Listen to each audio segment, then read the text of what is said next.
महाराष्ट्र में अब कौन बाकी रहता है और कौन कायम रहता है, ये तो आने वाला इलेक्शन तय करेगा। आज मेरे साथ महाराष्ट्र के वाइस प्रेसिडेंट सैयद मोइन साहब मौजूद है, जो MIM के वाइस प्रेसिडेंट है। तो सैयद मोइन साहब, जैसा कि पूरे महाराष्ट्र में, पूरे हिंदुस्तान में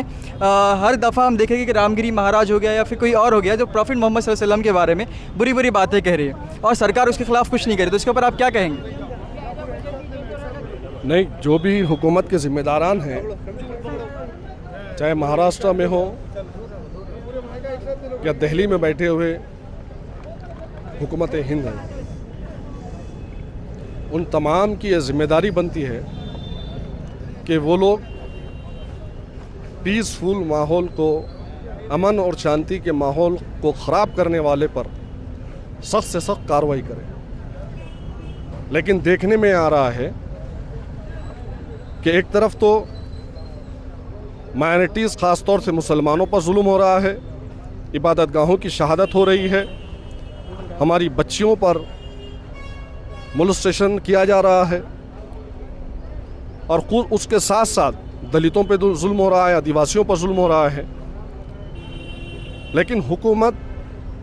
उन गुंडा अनासिर की पुष्पनाही कर रही है, फ़िरका परस्त अनासिर की पुष्पनाही कर रही है। जो वादा हुकूमत ने 2014 में हुकूमत में आने से पहले किया था, आज उनके तमाम प्रोग्राम फेल हो चुके हैं। अवाम और शहरियान उनको नकार रही है हिंदुस्तान की, तो लिहाजा वो फ़िरका परस्ती पर उतर आए हैं। और यही वजह है कि बारहा एक कम्युनिटी को टारगेट किया जा रहा है, मुसलमानों को, ताकि मुसलमान अपने जज्बात से बेकाबू होकर रास्तों पर निकल आए। यही वजह है कि आज महाराष्ट्र के अंदर और दूसरे रियासतों के अंदर मस्जिदों की शहादत हो रही है।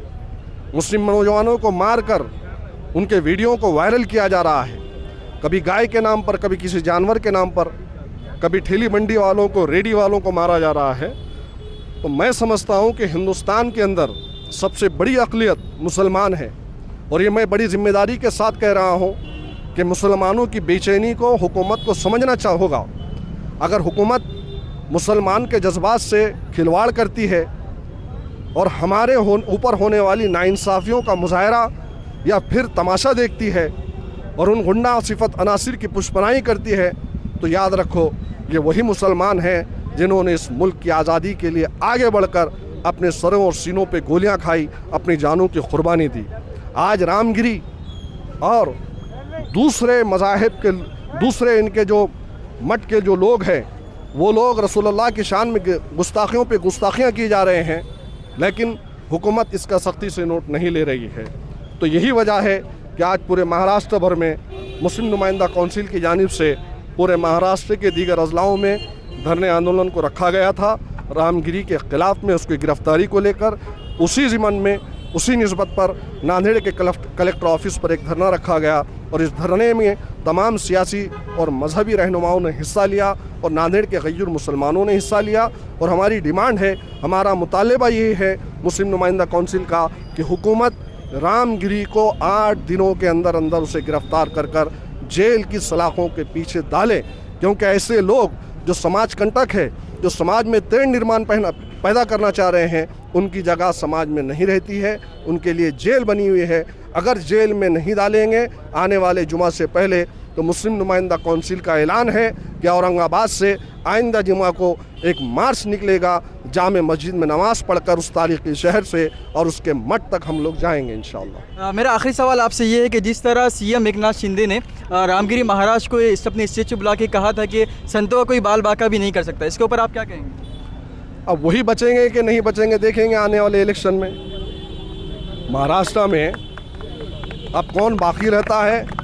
और कौन कायम रहता है, ये तो आने वाला इलेक्शन तय करेगा। हुकूमत के इस हथकंडों को और फ़िरका